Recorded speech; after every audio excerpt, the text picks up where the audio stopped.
we are going to study unit number 2 of UEET illumination. Illumination, what is illumination? What's its basic, what its term coming and its law.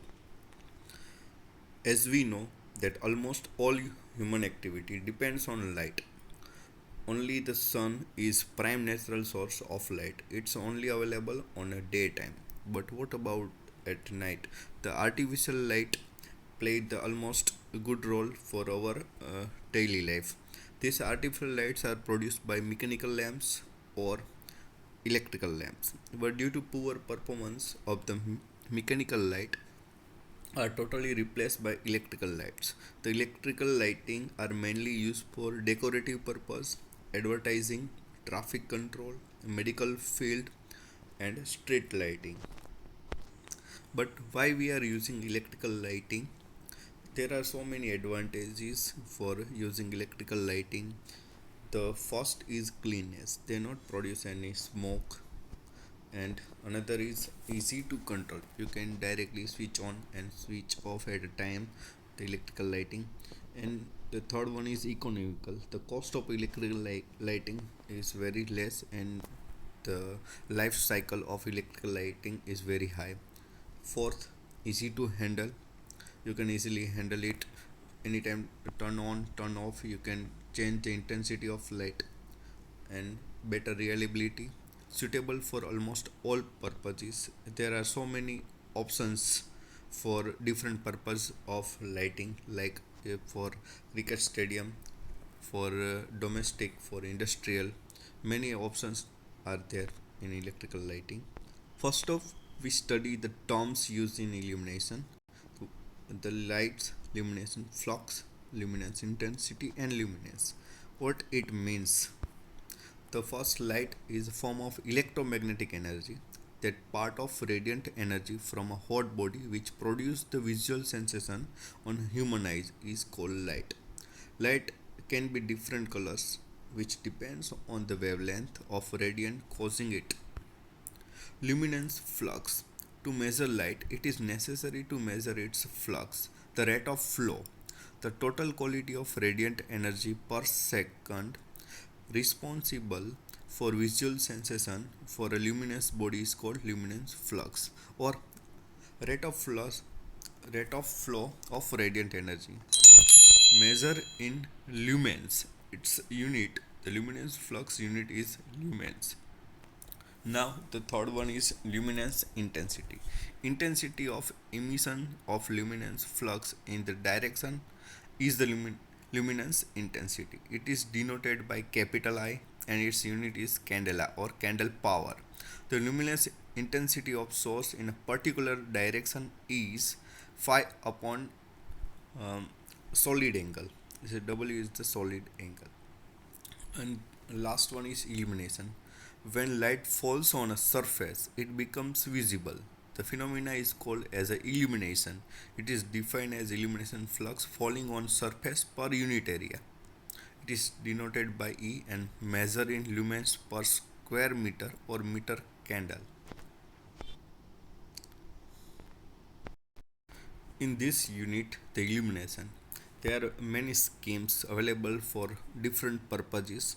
So there are 5 lighting schemes we are going to study.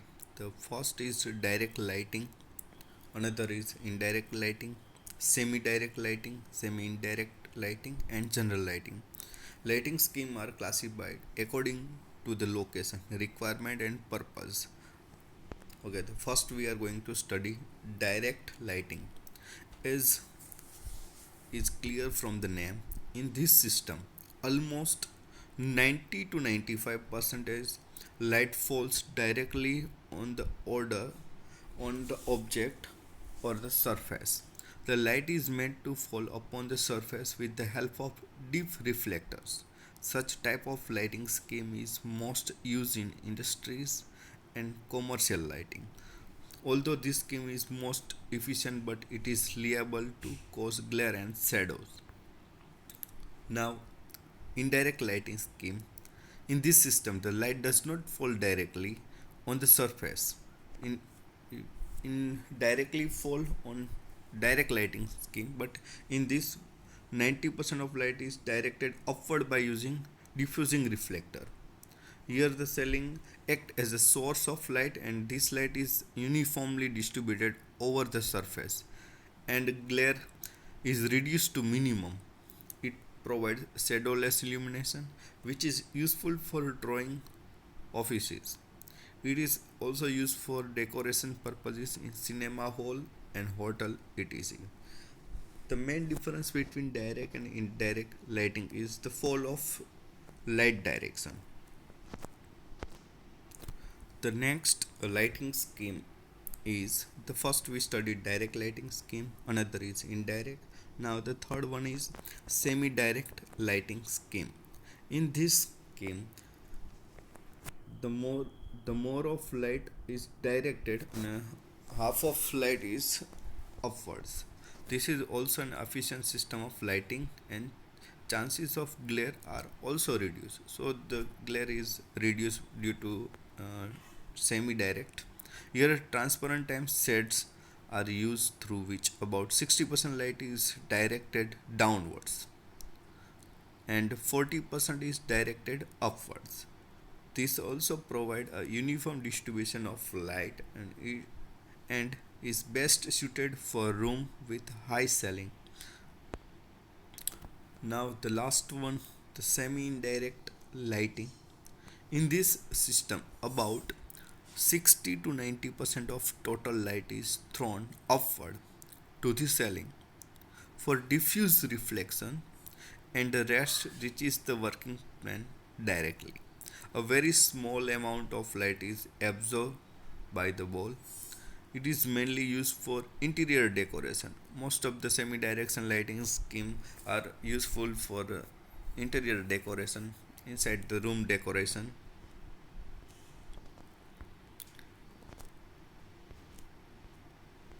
For length we will make another video. This is the illumination level for different places. Offices 100 to 400 lumens per meter square. For school, this is the standard forms. Schools 250 to 400 lumens per meter square. Industry, they are huge illumination required, so that 1000 lumens per meter square. For shop 250 to 500 lumens per meter square. For hotels 80 to 100 lumens per meter square. For hospitals 250 to 3500 lumens per meter square.